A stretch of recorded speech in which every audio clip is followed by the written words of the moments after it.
with strong social bonds, Minnesota wolves deserve to be protected and admired. Learn more at howlingforwolves.org. Let's live and let howl. Howl! Hey, Twin Cities, are you trying to move your side hustle to your main hustle? Having trouble leveling up your back office? Getting stuck on where and how to get money to grow your business? Then you don't want to miss Connect Up Summit Friday and Saturday, April 14th and 15th at Walder Foundation in St. Paul. Connect Up is a 2-day summit offering hands-on workshops and connecting small businesses with each other, local investors, as well as local and national resources to grow your business.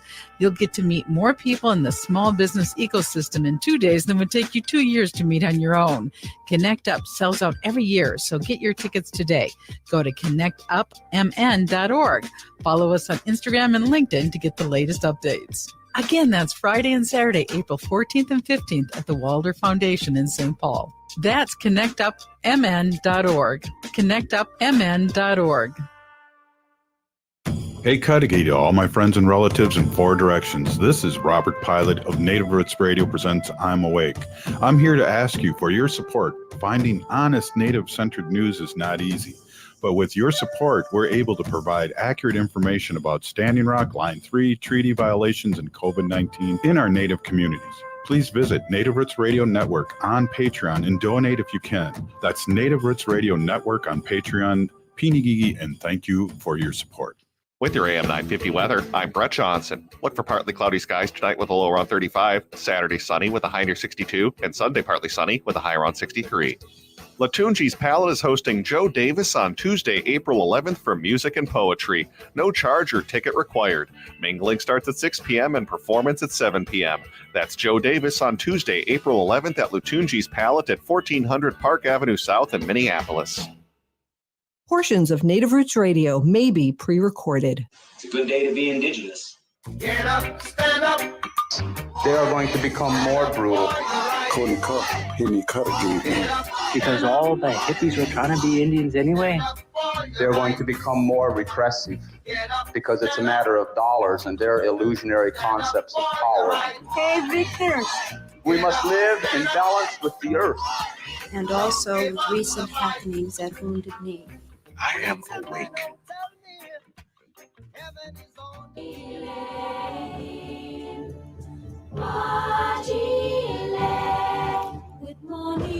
Hey, welcome to Native Roots Radio presents I'm Awake, and I'm your host, Robert Pilot. This portion of the show is supported by MN350, a grassroots organization fighting for climate justice. Hey, I'm here with Zoe Allen and Hope Flanagan. Hope Flanagan is a community outreach and cultural teacher at Dream of Wild Health, and we always are excited to have Hope, and I'm always excited just to talk to Hope, Zoe. Thanks for getting Hope. She's a live wire. She's always busy storytelling out in the community, so this has been a really something I've been really looking forward to. Hope, welcome, as always, to Native Roots Radio. Well, thank you. I'm really happy to be here. It's just a joy to see people that are out there doing the work. And certainly Robert and Zoe, you both are at it. I'm really grateful for that. Yeah. I think that's a crucial thing in this time that we're in, that we work as a tribe, that we all support each other and lift each other up and work together. Yes, we appreciate it too. And it's been a diamond in the rough here to get Zoe to work with us at Native Roots Radio. As you know, I've worked with her father for the last few years on the store, and now Zoe's an artist in her own right, and also a real big part of Native Roots Radio now. So we're really excited for this partnership, and it's exciting to see the young ones step up. And I know you've had a lot of alumni over the years with Dream of the Wild Health that are out there in the community, and I think a lot of it starts with your help and what you got going on in Dream of the Wild Health. I remember Zoe being just a little girl and being out there at Dream of Wild Health. So it's such I hope whatever we can do to lift up our young ones, whether they're little bitty young ones or, younger than me, that we can support them and help them do whatever they have it in their heart to do, and they can see that we're in this together. We're doing this to help each other, to lift each other up. So yes, it's always a joy when I see, wow, that's awesome. That young one is so, and I know Zoe's no child anymore, but what a treat to see her growing up and doing this work. Exactly. What do you have to say to that, Zoe? Oh, miigwech, Hope. You were one of the first people in my life who taught me, Ojibwe language. I remember being at Anishinaabe Academy way back, and you came in and taught us Waboos Naboob and such good stories. And so that always stays with me. I remember doing plant walks with you too, down by the Mississippi when I was like 6 years old. So, oh yeah, no, I love to see you still doing this work. Wow, thank you. It's in my heart. It definitely is, and there's a thing, Hope, that I always think of when I think of you is passion, and let's talk a little bit about not only what you do, but what Dream of Wild Health does, because we're all over. We're on 11 stations live and in the Twin Cities, and we have a big audience and a lot of people that support us. Not only natives, but we have a lot of white allies out there, and so let's talk a little bit about what you do at Dream of Wild Health and what is Dream of Wild Health. I'd like to start with a little bit of the history of Dream of Wild Health. There was a couple of Sally Auger and her husband was John, and the two of them had started two shelters for Native folks. And of course, both of them were Native. And one of the shelters was the Thunderbird Nest. And that was a wonderful program for people, for Native women coming out of domestic abuse situations. And then they also had a program for Native men coming out of prison to adjusting to be out of prison. And John and Sally found that when they worked with Native people to get reintegrated, to start to feel better about being out in the world, that they had a garden. And when people had their hands in the soil and growing food and seeing the results of the food they were growing, there was this healing that started. And that really got Sally going. Another beautiful thing that happened with that was Sally was, after she started Dream Wild Health as a very small practice at first, just getting a little bit of a garden going, she was reached out to by a Potawatomi elder. So we were really fortunate. Cora Baker from over in Wisconsin had a beautiful big native seed collection, and her relatives at the time weren't interested in growing out the seeds. So some of the seeds were sitting in jars or in little pieces of cloth or in coffee cans. So for the longest time, there were these beautiful seeds that were saved from different tribal communities. And so that seed collection was given from Cora Baker to Sally Auger. So Sally, and then right after that, Diane Wilson, an amazing artist from our community, those two got together and they started working. They had a small farm south of the cities, past Apple Valley by Farmington. And they started seeing, oh, look, there's such a need for good, healthy food and for our people to be out there. And right around that time, Ernie Whiteman came together with this group, and they started looking at land, and they found the original 10 acres up in Hugo, Minnesota.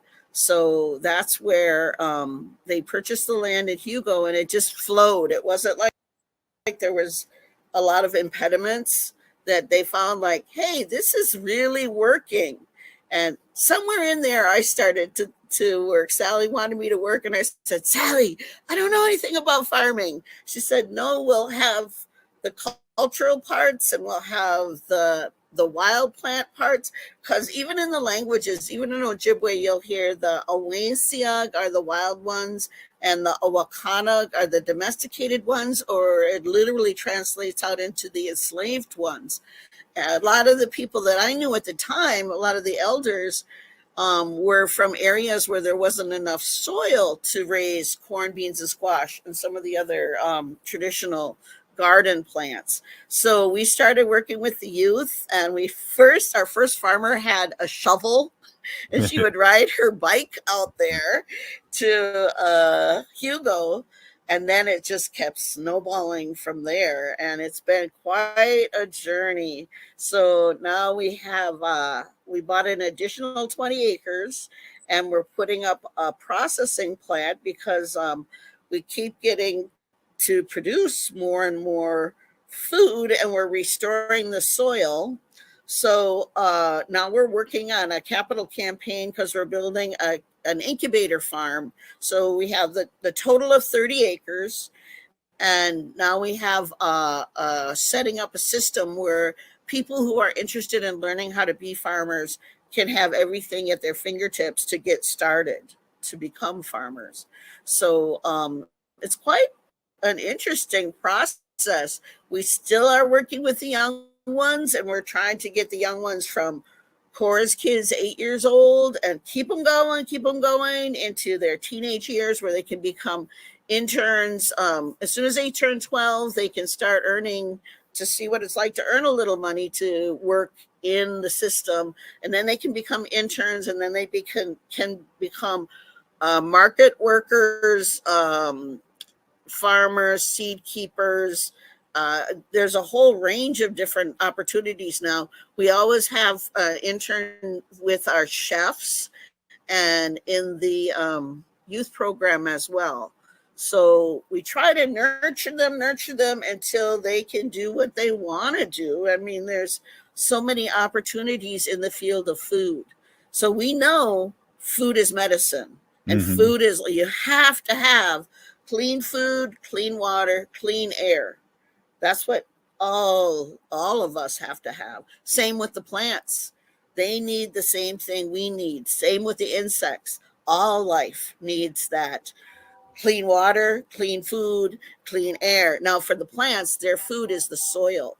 So there's all kinds of information being found out about, like, the old stories were true. Our native folks knew you had to have that soil healthy or the plants weren't going to be able to come up.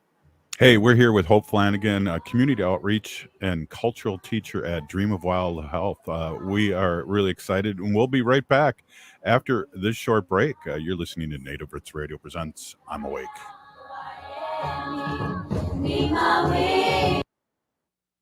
J&S Bean Factory is a native-owned, community-supported, cozy, artsy coffee shop which offers roasted on-site beans, live music, and baked goods. Relax in the beautiful outside patio. City Pages writes, voted top 10 coffee shops. Tucked into a quiet corner of St. Paul's Highland Park neighborhood, this coffee shop roasts beans on-site from the best coffee-growing countries in the world. Located at 1518 Randolph Avenue, St. Paul. The good stuff. We are your relatives. We are your relations. Brothers, sisters, sons, daughters. And some of us are your grandchildren. We are your community. Historically, we held places of honor and respect. Because of the impact of colonization, some of us are rejected, thrown out from family, friends, and community, set up as targets for sexual violence, sex trafficked, humiliated, tortured, and murdered. Everybody has the right to be safe. We are your relatives. Remember, homophobia is not traditional. Sponsored by the Minnesota Indian Women's Sexual Assault Coalition. Hey, Olgama, I've been hearing a lot about this term, climate justice. What is that? Climate justice is recognizing that the negative impacts of climate change don't affect all people equally. It also means transitioning from a fossil fuel-based economy to a more sustainable future. MN350 is one of the groups that's pushing for this transition to protect our futures. You can even get involved too. That's great, especially since I'm concerned about pipeline projects like Line 3. How can I help MN350? Just find them on Facebook or visit mn350.org. Your Blue Line Extension Project wants to hear from you. We are working on extending the Blue Line light rail into North Minneapolis, Robbinsdale, Crystal, and Brooklyn Park, and connecting it to our growing transit system. Tell us about your neighborhood, your business, your family, and what you need from your Blue Line. Learn more and share more of your story at yourblueline.org. That's yourblueline.org. You're listening to Native Roots Radio. This is Spirit from Reservation Dogs. Get up and listen.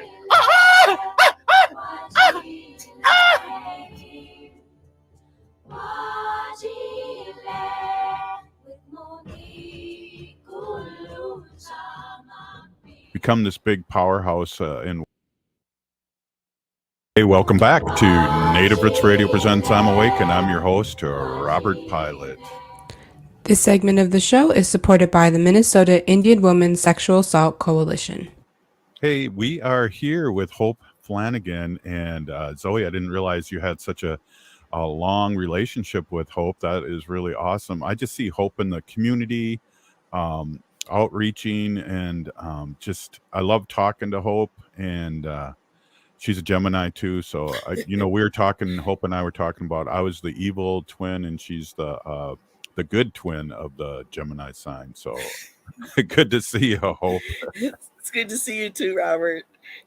Hey, let's get down to the brass tacks, Hope. What do you do for A Dream of Wild Health? And maybe you can even talk about what you used to do, because you touched a little bit about that you started out, and now that you've become this big powerhouse in Dream of Wild Health. What do you want to go from the beginning to where you're at now?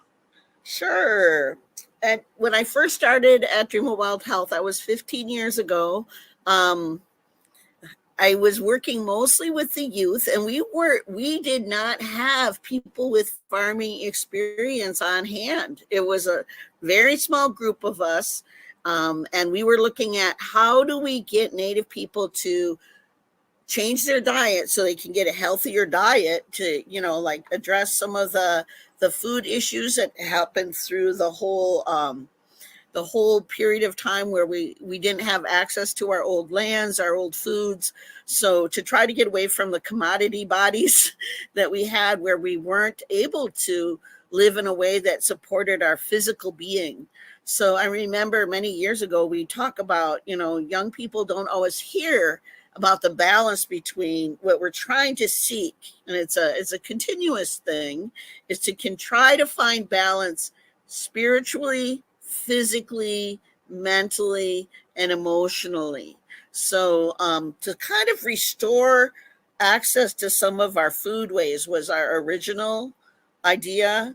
But it wasn't an easy thing, because when you come into an area and you say, oh gosh, you all haven't had access to some of our old foods in so long, how do we restore that connection with food? So for young people, that's what we started with. It was Ernie and I did a lot of work with how do we expose people to some of our old foods and get them to change their palate. And one of the things we found is when young people grow their own foods, and when they cook with their own foods, when they prepare their own foods, that's where the change starts to happen. So either you start really young, which I did that this past week. Actually it was a week and a half ago. Chef Derek and I went to Wichoye Nundaga-Kandin, and those were 2 to 5 year old students that in the Ojibwe immersion class. And we brought them smoked duck, cedar smoked duck, smoked salmon, and smoked salmon skin. So at that age, they're not like resistant to like, oh my gosh, that's not macaroni and cheese, or that's not fry bread, which some of those things that you might love them, but they might not be good for your body. So when we go with that, we're like, oh, check out this smoked duck. It's one of our old foods. It's delicious. And the 2 to 4 year olds, they loved it. They were eating it up like, wow, this is amazing. So when we see these young ones and we're preparing them to, well, what do you want to do with your life? Do you want to be a chef? Do you want to be a farmer? Do you want to be somebody who works with teas? Maybe that's what your emphasis is. So there's so many directions you could go with food. So that's how we got started, started small, and then we started an increase. And recently, the last 4 years, we hired Jessica Greendeer. She's from the Ho-Chunk community. Yeah. I think you've heard of that tribe, Robert, right? Yeah, exactly. They're the people of the groovy sacred voice. Ho. Jessica is extremely knowledgeable about plants, and she did work with the Ho-Chunk tribe with their food systems. So, as a farmer, so she's very knowledgeable. And since she came on board, we've really expanded our farm team. So last year we grew 12.25 tons of food, and it went right back into the Native community. So there's several different avenues for the food to go back into the Native community. We have food shares, indigenous food shares, and some of them are still available. So if any of you people out there are looking for accessing some of our food that we grow out at True Wild Health, it is available still. So the IFS. How does that work? Do I buy into a share and then get food? Is that how that works? That's exactly how it works. And a lot of times we'll have people from different Native communities that will say, hey, we want to get our young people or our clients or whoever cooking and working with clean foods that still have a high nutritional value to them. So they'll get a share or a half share, or sometimes different agencies might have quite a few shares. And then they'll work with teaching about preparing food. How do you prepare food on a limited budget? How do you prepare food that's highly nutritious? Maybe you want to be a high-end chef, you know? And I know last year we had 3 of our students that were working at Owamini, just doing some of the higher end chef work. So it's all across the board. That's exciting. I just want to ask a quick question that you mentioned, young people's palate. And I know Wendy, my wife is vegan. So my palate's changed over the last 12, 15 years. And how does somebody that's maybe used to eating macaroni, cheese, and fry bread and pizza change their palate? Is it just a practice, or how does that go about? For me, what I've seen is over the years, I'd say, gosh, I'm not sure how many years, we have a nutritionist that's on staff at Drew Wild Health, Elena Norris. She's from Red Lake, and now she'll be joined with Vanessa, who's also Ho-Chunk. So she'll be working this year too. But we also have guest chefs. And one of the things we always have to do is have vegan options. So for our young ones, they have breakfast there every morning, and then they'll have a lunch that they help prepare. So they get to see, how do you prepare vegan foods? Like, how do you make it tasty? How do you explore flavors? This year, we just finished a cohort with the Indigenous Food Lab, where we're working on our cookbook committee, where our young ones are making a cookbook. We've done that in the past as well, where they experiment around. But now with the Indigenous Food Lab over at the Global Market, they could come in and test out their recipes and see, what do we like? How do you like it when you tweak it this way, or, change it a bit? So we're always trying to get them to try different things, like experiment with different flavors. Do you have, my real job is I'm a representative for Ho-Chunk Nation. Do you have, right on. And do you have, watch what you pray for, Hope, you might get it. You know what I'm saying? Yeah, exactly. Hey, so do you have any kind of capacity to run bring somebody and walk them through what you guys do out there? Is there, Well, we do. Actually, this week is our final week for signing young ones up for our Garden Warriors and Chorus Kids for the summer program. And we are filling up for our Friday volunteer day. So on Fridays, we'll get different agencies that come out that want to see, what is this? How do you do it? How do you get people engaged and involved? One of the things that has clearly been fascinating is all through COVID, we stayed open, because even though there's COVID, there's a need for food, and there's a need for clean, healthy food. So that didn't disappear. So we found ways of keeping the kids safe, keeping the youth safe, the Garden Warriors, the Chorus Kids, and making sure we just had hand washing stations, a lot of making sure that the food is food grade appropriate and ready for the public. So yes, Volunteer Fridays, you would contact Anthony at dreamofwildhealth.org. Wow, I think I might try and do that and get out to see my Ho Chunk sisters at work too. Nice. That's awesome. So we got like a couple more minutes here, and I just want to say how inspiring this is, and how you mentioned earlier, and I know we talk about this here on Native Roots Radio, is how food is medicine.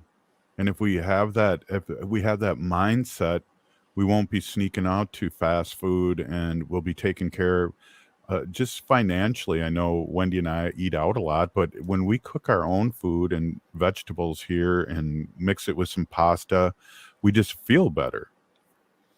That's the trick to it. I mean, if you notice that, and I would encourage people out there to give it a try. Like, you'll notice, like, to me, when I eat the way I know my body's designed to eat, Derek gave me some fish bone broth I'm going to get going on after we hang up here. So I'll be mixing that with some organic materials like the summer squashes, and I'm loving working with eggplant nowadays. So some of those kinds of things. We also have part of our program works with tribal seeds, and then we rematriate them and bring them back to the tribes where those seeds came from. So Jessica's got a green thumb for getting old seeds going again, and we want to restore some of those seeds. And we're also doing some restoring back to some of our old tribal trade routes and our old systems of let's work together, like with the different reservations and different Native communities. Wow, we're here with Hope Flanagan of Dream of Wild Health, and we're really excited to have you, and we're going to take a quick break. Your Blue Line Extension Project wants to hear from you. We are working on extending the Blue Line light rail into North Minneapolis, Robbinsdale, Crystal, and Brooklyn Park, and connecting it to our growing transit system. Tell us about your neighborhood, your business, your family, and what you need from your Blue Line. Learn more and share more of your story at yourblueline.org. That's yourblueline.org. SeniorCommunities.guide is your free online website to find housing, care, and resources for seniors in Minnesota. Use the powerful, award-winning search tool to quickly improve your search. You will have all the information you need to contact providers directly without any hassle. Start your search now at SeniorCommunities.guide and follow us on Facebook for interesting articles, helpful advice, and how older adults are changing the world. SeniorCommunities.guide. Would you let animals pick your insurance? Do you really need to experience mayhem to get the best rates? Or how about a celebrity quarterback or fake university saving you money? There's a lot of marketing stunts when it comes to insurance, but what you really need is someone looking out for you. Call Array Insurance, and they will work hard to find you the best insurance coverage and rates. So avoid gimmicks and call Cheryl at Array, 763-504-3067, or arrayinsurance.com. Array Insurance, working hard for you. Think your company's safe? Your staff is working from home, right? As I speak, cyber criminals are mounting attacks across the country. Remember, when we're weakest, cyber criminals attack. Hi, Mark Sommerfeld from Rymark. The Rymark team is guiding our clients through these difficult times. In fact, demand has been so high, we created an easy-to-follow guide. It's yours free. Download our 5 steps to securely work from home now at rymarkit.com or call 651-328-8900 for a no-cost how-to discussion. Seward Co-op is now offering convenient self-serve and prepackaged hot options and salad bars at both the Franklin and Friendship stores. Breakfast items available daily until 11 a.m. and brunch served all day every Sunday. Their weekly lunch and dinner menus highlight cuisines from around the world. They offer vegan, vegetarian, and gluten-free options daily. 95% of the ingredients used are organic from small-scale, local community food producers whenever possible. More at seward.coop. The appliance industry is suffering from major delays with shortages on the horizon. The specialists at Warner Stelling have the area's best selection with thousands of appliances in stock for fast pickup or free delivery. Shop 10 Minnesota stores or at warnerstellian.com. With your AM 950 weather, I'm Brett Johnson. Look for partly cloudy skies tonight with a low around 35, Saturday sunny with a high near 62, and Sunday partly sunny with a high around 63. Clean ingredients and bold flavors are the hallmarks of 30 Bales in Hopkins. Their signature burgers, seasonal salads, and carefully crafted entrees celebrate the best of the Midwest. Located across the street from the Hopkins Center for the Arts at 1106 Main Street with plenty of free parking. More at 30bales.com. Anine, I'm Lieutenant Governor Peggy Flanagan, and you are listening to Native Roots Radio. Hey, welcome back to Native Roots Radio Presents I'm Awake, and I'm your host, Robert Pilot. This portion of the show is supported by the Native American Community Clinic, honoring health and tradition. Hey, we're here with Hope Flanagan, and we're really excited. Hope's with Dream of Wild Health. And Zoe, why don't you shoot out a question for one of your former mentor here? This is really kind of a welcome home kind of thing for you. It's really been fun to watch and listen to. So, Zoe, take it away. Yeah, so Hope, I was just wondering if you could talk a little bit about what you all grow over at Dream of Wild Health and maybe like some of the ways you're growing it, because I'm sure you're using some maybe traditional practices or moving towards that. And I think that's just really incredible for people to hear about. So. Well, thank you, Zoe. Thanks for that question. Weather is a moving target nowadays, and people forget that the plants and the soil and the insects and the birds, everybody is just as affected by weather as the humans are. So it's a target on the move. So I know in the past you could have a little bit more assurance about like, well, what's your growing zone and what can you grow? But now you have to be more mindful about what are the water levels, what's going on with the insects, what's going on with the pollinators, because certainly climate change is affecting all those things. We noticed like in our area up at Hugo that there were some challenges with the winter squashes because of insect imbalance with the different climate changes going on. But then you could see, right, as far as we can right now, we can switch over to another plant that really is thriving. So we could see that. And it's fascinating to see which one of the squashes can really thrive, say, for example, from corn, beans, and squash. But it's all over the map. We have in the past, we've had a solanaceous area that's like tomatoes and tomatillas and peppers and all kinds of solanaceous kinds of plants. We have a herb area that's the different, like I think we had at least four different kinds of basil, where we had all these different seasonings. So we also grow out our front area is the rare seeds. But if I went from the back, the very far back is our pollinator meadow, because the honeybees are not doing well with contaminated soils, contaminated pollens. So it's the native bees, big, strong native bees, that are out there doing the hard, heavy lifting. So it's been fascinating. We work with the Bee Lab and the Xerxes Society. We're working with them to see what can we do to keep our pollinators as healthy as earthly possible. I recently had a chance to speak with Heather Holm, and she's doing all sorts of work on what native insect is pollinating what native plant.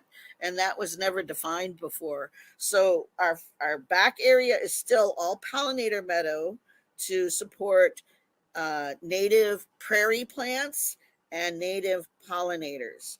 Then as you come forward, we have an orchard. We have a fruit orchard.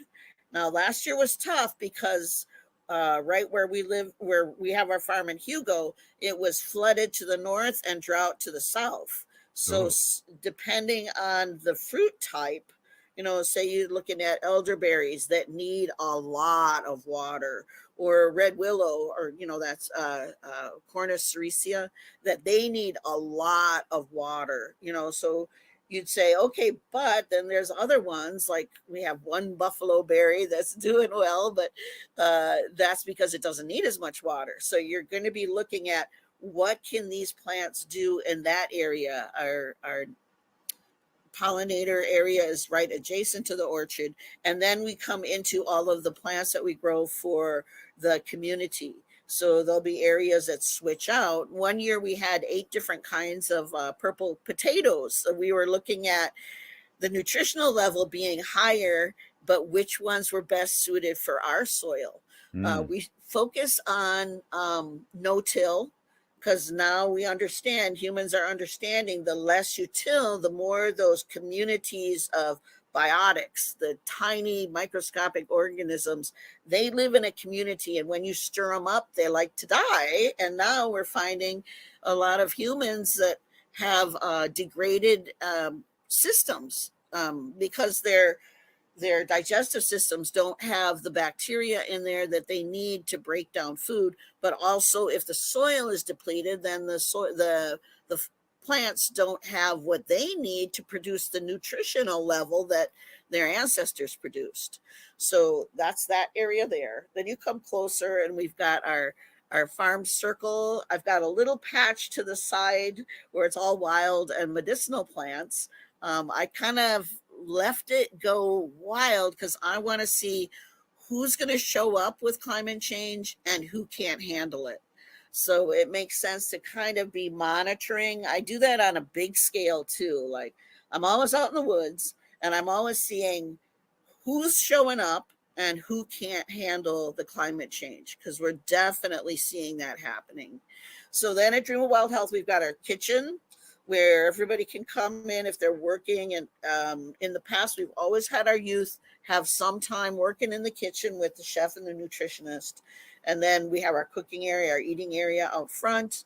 And now we have across the road, we have the additional 20 acres. It's kitty corner from our 10 acres that I've been talking about, where we're putting in that food preparation and our food sustenance area to encourage farmers to continue to grow. I think the vision needs to be for all of us that food is crucial. And our old food systems might not be able to take what climate change is dealing out. Yeah. So Wow, we it's need, crazy. Hope, it's crazy. It's crazy because we had a drought last year, and especially up north, and how you talked about half your garden it had too much water, and then the other half not enough. We're going to have tons and tons of water down the river here in the next 24 hours, 48 hours. Is that what climate change is giving us? A lot of water, and then some years no water, or is it just crazy? it's even more than that, because we're not factoring in storms and wind and flash heat. I mean, that's another thing to consider. So humans are going to have to be thinking about, food isn't just political. It's being affected by, you can't just say, oh, this people, they're charging too much for their food. And of course, even the animals, like you say, well, the eggs are so expensive. Well, the bird flu is out there because of climate change. And we're saying, well, the deer are sick. Well, yeah, the deer are sick because of climate change. So you're going to see this pattern. So people need to really understand, make your own garden, get in touch with people that are keeping a garden. Make sure that you have relatives. So we're looking at this rebuilding the support systems. You'll see it in Indian country for sure. We're thinking about, like, let's help each other out and make sure that there's food available. Even things like wild rice. Some of you all know probably that wild rice struggled this last year because of the temperature. But I noticed, and we did this, I know I did this last year, there was a subspecies that came up from the Prairie du Chien area and has made it into the Twin Cities and now is north of the Twin Cities. So I went to Shakopee, and their land manager over there, Farron Davis Anderson, we took the Dakota folks out ricing for the first time in over 100 years. So they had rice, but other areas had none because of the climate fluctuations. Yeah, that's what we were talking about at the fair, is that that you wouldn't tell me where this wild rice was in the Twin Cities. No. Well, if you want to see it, go to the old Cedar Bridge across the Mississippi. So you'll see it. It's 13 feet tall. Wow. It's really tall. So you can't think of harvesting the old way you used to harvest. So it's different things you have to think about. If you really want to see it too, I mean, I'd love to see some political effort going into harvesting some of the rice that grows on either side of the Mississippi from La Crosse down to Prairie du Chien, because that's where there is quite a bit of rice. But that's helping the swans, the muskrats, the beavers. I even remember ricing with Dennis Jones's mom, and she goes, "Oh, this is a moose swallow," because the moose are benefiting from the rice. Wow. So, yeah. Wow, amazing. I'd learned so much when I talked to you, Hope. Hey, one of the things right now, Hope, just to change gears a little bit, it's a sugar bush season here, and talk to our audience a little bit about that process and what's been going on here in the Twin Cities and all over Turtle Island. Oh, we're very, very fortunate. Last year was tough because, you know, the trees are dependent on the weather too. And last year, the trees were tapped out there at Porky Sugar Bush. That's for Little Porcupine. That fellow that ran that was from Leech Lake. Porky White started that, and it was with the programs, the Red Schoolhouse. That's right. So that's over 50 years, I think that's been going on. And there's still people that worked it back then over there. So we're not young anymore. So thank you to Deb White and to Teddy Gray Owl and Jimmy, her brother. They're out there all the time getting that syrup. This year we're having a bumper crop. So what happened last year was there wasn't enough water. So the trees were waiting. We had it tapped for 3 weeks and nothing was coming up. Wow. And then the last 4 days there was sap. So, but it was only for 4 days out there. Wow. This year we've been harvesting for it's going on quite a bit of time. It's over 4 weeks. So because of the snow and the fact that the trees held on to trees are going to hold on to their gift. Like just every living thing has a gift. And those trees held on to their sugars last year. They didn't really release them so they could survive. This year we were able to make quite a bit of sugar, and they're still processing the syrup. So go out there this weekend and next weekend too.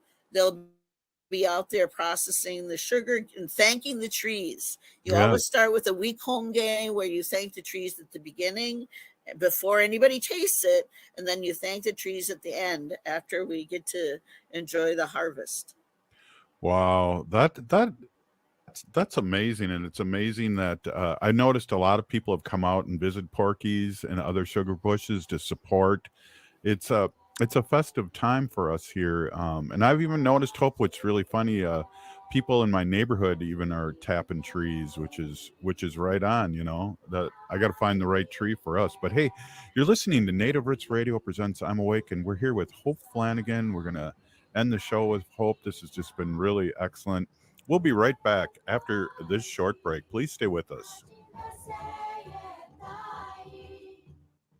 Hey, Olgama, I've been hearing a lot about this term, climate justice. What is that? Climate justice is recognizing that the negative impacts of climate change don't affect all people equally. It also means transitioning from a fossil fuel-based economy to a more sustainable future. MN350 is one of the groups that's pushing for this transition to protect our futures. You can even get involved too. That's great, especially since I'm concerned about pipeline projects like Line 3. How can I help MN350? Just find them on Facebook or visit mn350.org. Hey, Twin Cities, are you trying to move your side hustle to your main hustle? Having trouble leveling up your back office? Getting stuck on where and how to get money to grow your business? Then you don't want to miss Connect Up Summit, Friday and Saturday, April 14th and 15th at Walder Foundation in St. Paul. Connect Up is a 2-day summit offering hands-on workshops and connecting small businesses with each other, local investors, as well as local and national resources to grow your business. You'll get to meet more people in the small business ecosystem in 2 days than would take you 2 years to meet on your own. Connect Up sells out every year, so get your tickets today. Go to connectupmn.org. Follow follow us on Instagram and LinkedIn to get the latest updates. Again, that's Friday and Saturday, April 14th and 15th at the Walder Foundation in St. Paul. That's connectupmn.org. Connectupmn.org. Minnesota has the only original wolf population in the continental United States. And 80% of Minnesotans believe the wolf should be protected. Howling for Wolves is asking Minnesotans to respect our true wildlife manager, the wolf. Their survival is critical to our ecosystems, our communities, and even our economy. As highly intelligent animals with strong social bonds, Minnesota wolves deserve to be protected and admired. Learn more at howlingforwolves.org. Let's live and let howl. Howl!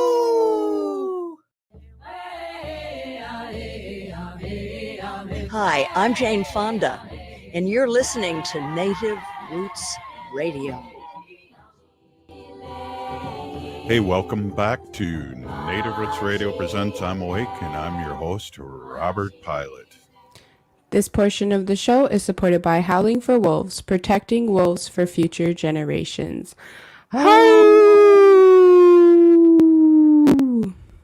Hope didn't howl. I'm very surprised. Next time. All right, cool. I'm a snapping turtle. That's my command. We howl very quietly. Awesome. Hey, Zoe, why don't you take over here a little bit here? I know you got a couple questions that you'd love to ask Hope, and take it away, Zoe Allen. Yeah, so kind of a two-part question. One, I'm wondering if you can give us like an Ojibwe word of the day for today. And then two, maybe we could talk a little bit about some other plants that are coming out right now for springtime. And I know you had mentioned in our emails about seagull egg picking, and I'm just really curious to hear about what that is. Sure. Word of the day. I get asked to do prayers a lot at different agencies and different programs. And I try to always do prayers the way that I heard my elders do prayers. And the way you do that is you create a globe of intent. You talk about the four directions, the Mother Earth, and the water world, and the sky world. So in all those worlds, there's spirits, there's living beings. Your Niji Bimadazik, your fellow living beings that are just as alive as you are. So that insect, that blade of grass, everything is just as alive as you are, your Niji Bimadazik. So you're getting their attention because you're doing your thank yous. You're putting down your sema, your tobacco, because you're thanking all those living beings. We as humans, we're the last ones here. We're not the top of the heap. We're the bottom of the heap. And in our Adazukanog, in our legends, you'll hear, we are the very last ones here. And our elders, the insects, the trees, the plants, all of them look at us and go like, oh my gosh, they're cranky babies. So one of the legends that I love to tell that I heard both from Ona Kingbird, I also heard from, beautifully was told by some of the other elders up at Panema, like Anna Gibbs. It talks about being the last ones here. We don't know how to thank and pay attention to our elders. So we get demanding and we want everything and we want it right now. And so we don't pay attention to the fact of we take all the trees, we don't breathe. We take all the plants, we don't have water. We kill all the insects, we don't have food. So as cranky babies, we have these giant egos. So one of the things I want to share is Nimigwichawinama. That means I am thankful for him or her. In Ojibwe, it's not so much about is it a she or a he. It's about is that being a living being or not a living being, an animate being or an inanimate being. So if I say Nimigwichawinama, or you're saying I am thankful for, and then you can fill in the blank, or you can put it in the front. You can say, Mani Dunsug, Nimigwichawinamag. That would mean I am thankful for the insects, because without them, we don't live, or Mitigug, Nimigwichawinamag, the trees. I'm thankful for the trees. So always being mindful that we're giving our tobacco as offerings before we pick anything. When you start your day, we know that you flourish more. And maybe this sounds selfish, but it's true.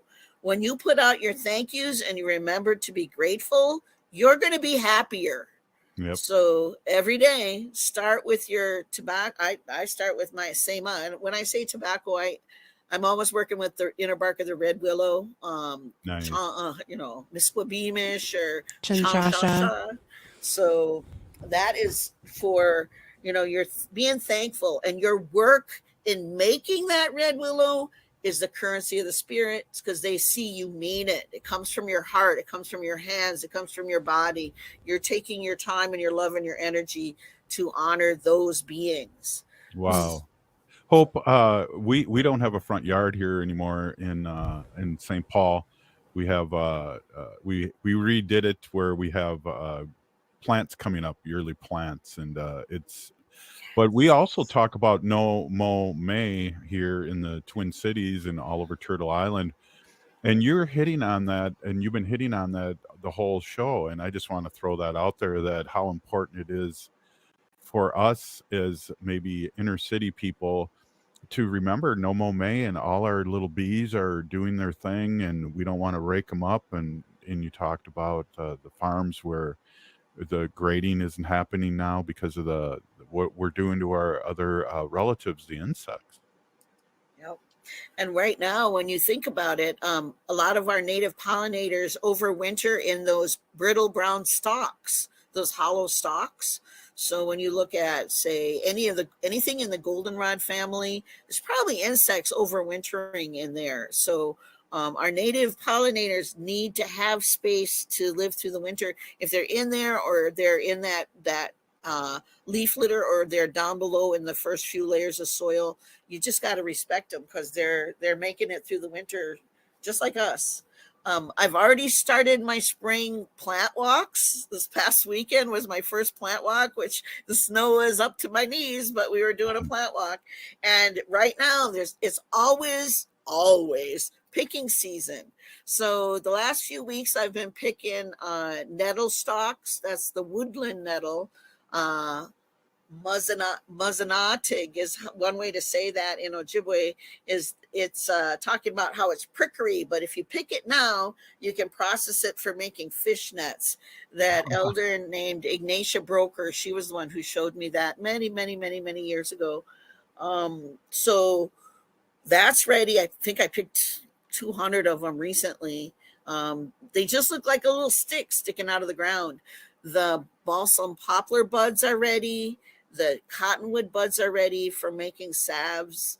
Down by the river, the garlic mustard, which is an invasive species, is great for making pesto. I had an intern that collected it, and people say, I want to get rid of my garlic mustard, turn it into food.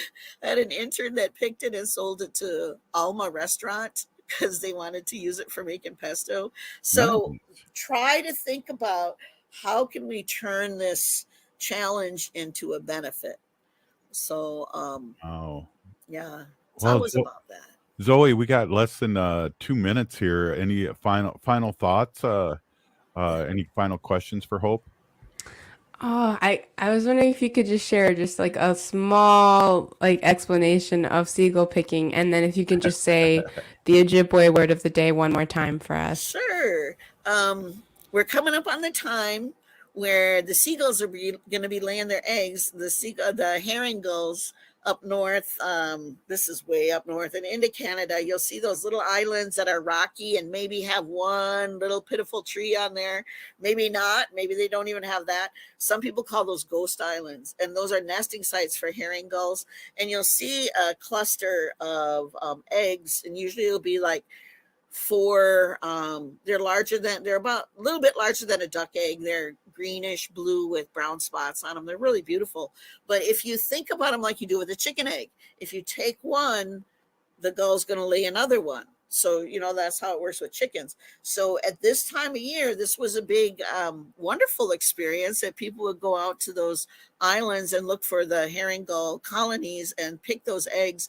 and they're delicious. They have a slightly different flavor. That's one of the things we look to at Dream Wild Health too, is like, okay, let's try some of these wild foods and introduce some of these foods to people who've never tried them. So, wow, what could you do with that slightly different flavor? So, And what's the word of the day before we let you go? Nimigwichawenama. I am thankful for, and then fill in the blank ahead of that word or after that word. So maybe I Wow. want to say, I'm thankful for Zoe. Nimigwichawenama, Zoe. All right. Nima Gwich'Wenema. Oh, beautiful. Hey, you've been listening to Hope Flanagan and Zoe Allen. Peeny Gigi, for everyone out there listening, you've been listening to Native Roots Radio Presents I'm Awake. We'll see you next week. Hoa.